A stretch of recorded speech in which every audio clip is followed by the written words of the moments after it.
Hello my dear students, welcome to Nishant commerce classes. Students, आज हम आपके लिए लेकर आए हैं मैनेजमेंट की फीचर्स का third lecture.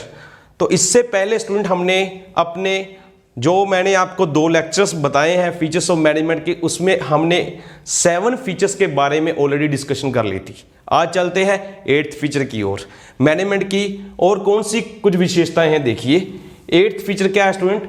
Factor of production. Management is a factor of production. Management जो प्रबंध की हम बात कर रहे हैं वो उत्पादन का एक साधन है।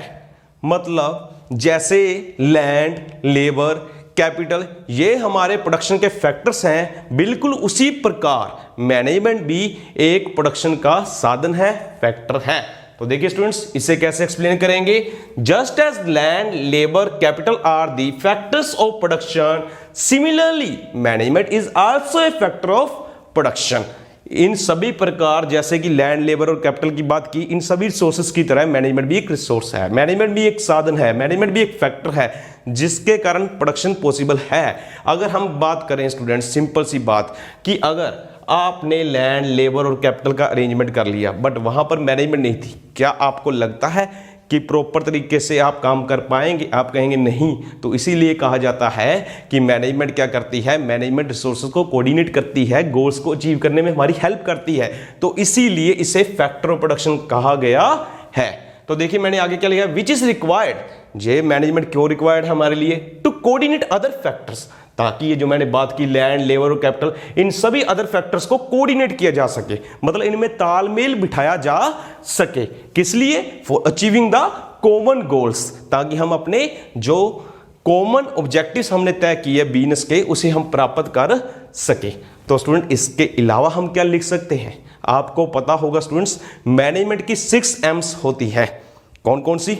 Man, material, money, machine, method and management.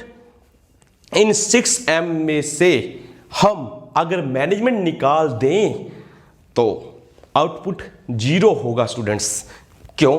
क्योंकि मैनेजमेंट के बिना सभी रिसोर्सेस ही पड़े रहेंगे, वो कभी प्रोडक्शन नहीं बन पाएंगे। तो इसीलिए मैंने कहा कि मैनेजमेंट एक बहुत ही इंपॉर्टेंट फैक्टर है जो प्रोडक्शन में हेल्प करता है। जितना ही हम बाकी फैक्टर्स की इंपॉर्टेंस समझ रहे हैं, उतनी ही मैनेजमेंट की भी है। अगर सभी रिसोर्सेज, सभी फैक्टर्स, जैसे मैंने आपको example they the, 6 M's of management होती है, उनमें से मैनेजमेंट निकाल देते हैं तो रिजल्ट क्या आएगा, आउटपुट क्या आएगी? 0। तो इसी से आपको इंपॉर्टेंस भी पता चल गई होगी कि मैनेजमेंट की कितनी इंपॉर्टेंस है। चलते हैं नेक्स्ट पॉइंट की ओर स्टूडेंट्स। देखिए क्या लिखा है 9th पॉइंट में, management is needed at all levels. तो स्टूडेंट्स, यहां पर क्या कहा गया है कि मैनेजमेंट सभी लेवल्स पर जरूरी है, आवश्यक है। अब आप सोच रहे होंगे कौन से लेवल की बात कर रहा हूं? तो ऑर्गेनाइजेशन में 3 लेवल्स होते हैं स्टूडेंट्स, आपको पता होना चाहिए।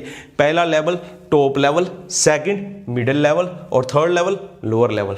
3 लेवल्स है मैनेजमेंट के। तो किसी भी लेवल की बात करें अगर आप, चाहे टॉप लेवल देख लेना, चाहे मिडिल लेवल पर देख लीजिए जाकर, चाहे लोअर लेवल पर देख लीजिए, ऑर्गेनाइजेशन में 3 लेवल्स पर मैनेजमेंट आवश्यक है। हम ये नहीं कह सकते कि सिर्फ मिडिल लेवल और लोअर लेवल पर ही मैनेजमेंट का होना जरूरी है और टॉप लेवल पर नहीं। हर एक लेवल पर मैनेजमेंट का होना क्या है? जरूरी है। इसलिए मैंने क्या लिखा, a manager performs all the functions of management.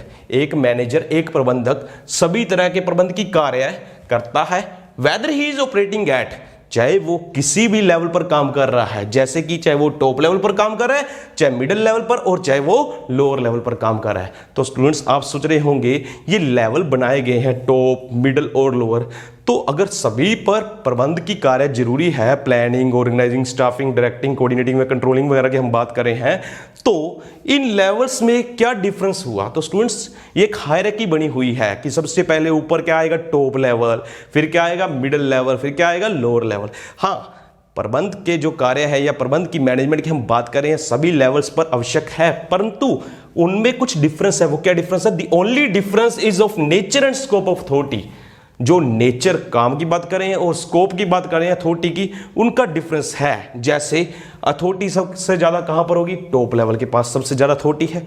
Lower level की बात करें तो उनके पास नामात्र अथॉरिटी है। सबसे ज़्यादा पावर किसके पास है? टॉप लेवल के पास। टॉप लेवल ने ही ऑब्जेक्टिव्स तय किए, टॉप लेवल ने ही पॉलिसीज का निर्माण किया, और मिडिल लेवल और लोअर तो लेवल तो उसे प्राप्त करने में हमारी हेल्प करते हैं। तो यहाँ पर क्या है, मैनेजमेंट की डिग्री का फर्क आ जाता है, कहीं पर ज़्यादा चाहिए, कहीं पर अधिक होनी चाहिए और कहीं पर कम से भी काम चलता है। मतलब लेवल का फर्क है, डिग्री का फर्क है लेवल के हिसाब से। पर ये नहीं कह सकते कि मैनेजमेंट सिर्फ एक लेवल पर ही होनी चाहिए, ऐसा हम कभी नहीं कह सकते। इसलिए मैंने कहा कि management is needed at all levels. 3 levels पर मैनेजमेंट की जरूरत है। सिर्फ फर्क किस चीज का है, स्कोप का, अथॉरिटी के स्कोप का, अधिकार शक्ति का, इसका फर्क है। और काम की, जो हमने काम की बात की कि काम की नेचर क्या है, उस चीज पर डिपेंड करती है मैनेजमेंट। तो नेक्स्ट पॉइंट देखिए स्टूडेंट्स, क्या है, मैनेजमेंट इज मल्टी डिसिप्लिनरी। इसका मीनिंग क्या है, जो प्रबंध है वो बहुत सारे विषयों का सुमेल है।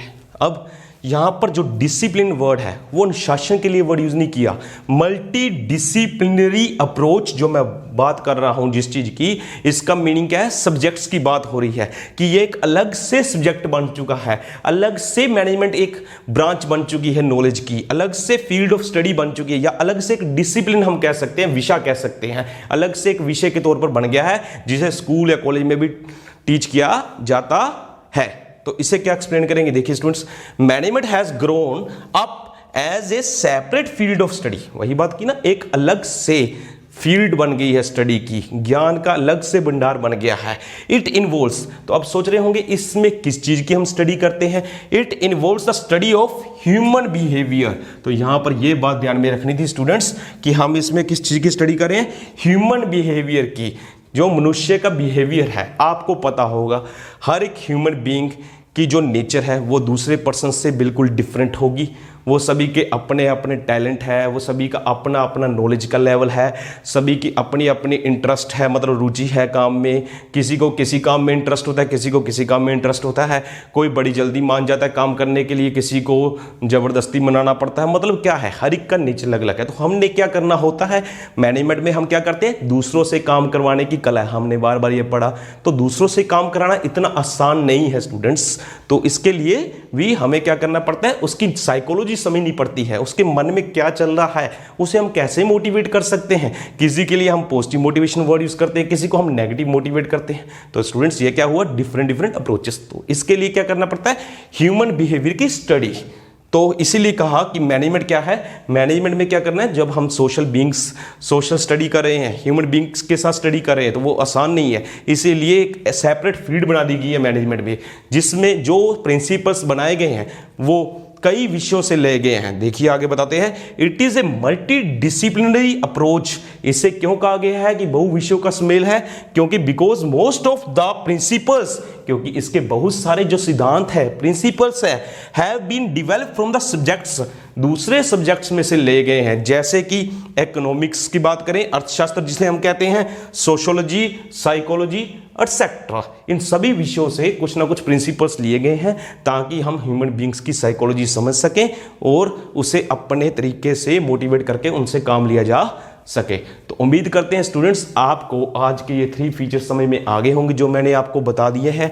इसके अलावा स्टूडेंट्स अब आपको एक चीज़ और बताएं कि अभी तक हमने 10 फीचर्स आपको बता दिए मैनेजमेंट के, परंतु इसकी कोई लिमिट नहीं होती, आप कुछ और भी बना सकते हैं अपनी तरफ से। आप सोच रहे होंगे कुछ और फीचर्स बनाने, वो कौन कौन से हो सकते हैं, मैं सिर्फ आपको नाम बताकर शॉर्ट में एक्सप्लेन करूंगा, क्योंकि आगे मैं पूरी डिटेल में उन टॉपिक्स को डिस्कस करूंगा। तो नेक्स्ट फीचर क्या हो सकता है students, management is art as well as science. कोई अगर आपसे पूछता है कि मैनेजमेंट एक कला है या फिर एक विज्ञान है, मतलब ये आर्ट है या साइंस है, तो स्टूडेंट्स ऑब्वियसली आप क्या आंसर देंगे, it is art as well as science. Students अब आप सोच रहे होंगे कि ये आर्ट क्यों है, क्योंकि हर एक मैनेजर के अपना कुछ टैलेंट होता है, हर एक मैनेजर के काम करने का तरीका दूसरे से डिफरेंट होता है। तो मैनेजर क्या करता है, अपने टैलेंट, अपनी स्किल्स को यूज करके जो उसने रिजल्ट टारगेट फिक्स किया होता है उसे अचीव करता है। तो इसीलिए कहा जाता है कि मैनेजमेंट एक आर्ट है। अब अकेली आर्ट की बात नहीं कर रहा, अकेली कला नहीं है। साइंस क्यों है, साइंस का मीनिंग क्या होता था, साइंस में हम क्या करते हैं, नॉलेज की बात करते हैं, सिस्टमैटिक बॉडी ऑफ नॉलेज।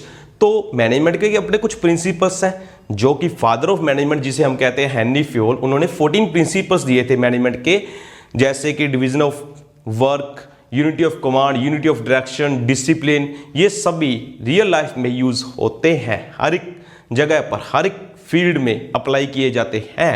तो मैनेजमेंट साइंस भी है, क्योंकि उसके कुछ प्रिंसिपल्स हैं जो हम यूज कर रहे हैं जो कि यूनिवर्सल नेचर के हैं। तो मैनेजमेंट का रिजल्ट हम क्या कह सकते हैं, आर्ट भी है और साइंस भी है, कला भी है और विज्ञान भी है।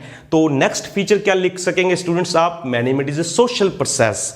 तो ये पॉइंट मैंने ऑलरेडी आपको पहले बताया है, अगर आप पूरी डिटेल में देखना चाहते हैं तो जहां पर मैंने आपको बताए थे वेरियस कंसेप्ट्स ऑफ मैनेजमेंट, वहां पर मैंने आपको मैनेजमेंट एज ए प्रोसेस के सभी फीचर्स बताए थे, आप वहां से उठा सकते हैं। सोशल प्रोसेस में क्या लिखना है आप लिख सकते हैं। वैसे शॉर्ट में बता देता हूं सोशल प्रोसेस का मीनिंग क्या हुआ कि सामाजिक प्रक्रिया है, क्योंकि हम सोसाइटी का पार्ट है, हमने क्या करना है दूसरों से काम कराना, मतलब ह्यूमन बींग्स के साथ डील करना है, तो सोसाइटी की बात आ गई। इसके अलावा हमारे कुछ फर्ज है समाज के प्रति, अपने कर्तव्यों का हमने पालन करना है, इसीलिए क्या कहा जाता है कि ये एक सोशल प्रोसेस है। इसके अलावा स्टूडेंट आप क्या लिख सकते हैं, मैनेजमेंट इज प्रोफेशन। मैनेजमेंट आजकल पेशा बनता जा रहा है। कैसे, आजकल स्टूडेंट्स ये नहीं कहा जाता कि मैनेजर्स आर बोर्न, कि मैनेजर्स पैदा होते हैं, बल्कि आजकल ये कहा जाता है managers are born and are made also. Proper training देकर हम किसी को भी मैनेजमेंट का काम सिखा सकते हैं। इसलिए एमबीए नाम का कोर्स भी चलता है students, master of business administration, जो प्रॉपर मैनेजमेंट का कोर्स है, आपने सुना होगा ये कोर्स। इसके अलावा क्या है स्टूडेंट्स, मैनेजमेंट की आजकल प्रोफेशनल एसोसिएशन भी बन रही हैं, जहां पर मैनेजमेंट के बारे में आपको सब कुछ मिल जाएगा। मैनेजमेंट को एक डिसिप्लिन भी बना दिया गया है, जैसे मैंने आपको बताया था अभी, field of study, branch of knowledge. तो इन सभी को देखते हुए हम कह सकते हैं कि मैनेजमेंट अभी हौली हौली पूरा प्रोफेशन बन जाएगा एक दिन में। तो अभी अभी प्रोफेशन बनने की ओर चल पड़ा है, मैनेजमेंट को हम प्रोफेशन कह सकते हैं। कुछ फीचर्स हैं प्रोफेशन की मैनेजमेंट में। तो स्टूडेंट इसके अलावा अगर आप कुछ लिखना चाहें तो अगली फीचर क्या बना सकेंगे, management is a system of authority. Management क्या है, अथॉरिटी का एक सिस्टम। क्यों अथॉरिटी किसे कहते हैं, पहले आपके दिमाग में यह प्रश्न होगा। अथॉरिटी का मीनिंग क्या होता है, पावर।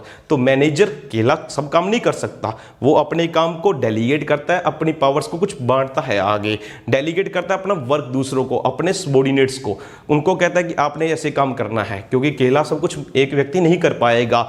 तो वो काम को आगे तभी विभाजित कर पाएगा, डिवाइड कर पाएगा, अगर उसके पास इस चीज की पावर होगी, अथॉरिटी होगी। तो मैनेजमेंट में अथॉरिटी की बात आती है। इस पर अगर एक व्यक्ति के पास प्रॉपर पावर है तो ही वो उस पावर का सही तरीके से यूज कर पाएगा। तो इसीलिए कहा गया management is a system of authority. उम्मीद करते हैं स्टूडेंट्स आपको आज का लेक्चर समझ में आ गया होगा। फिर भी अगर आपको कोई डाउट है आप मेरे व्हाट्सएप नंबर पर मुझे कंटेक्ट कर कोई भी इंफॉर्मेशन ले सकते हैं regarding this lecture only. Thanks for watching the video.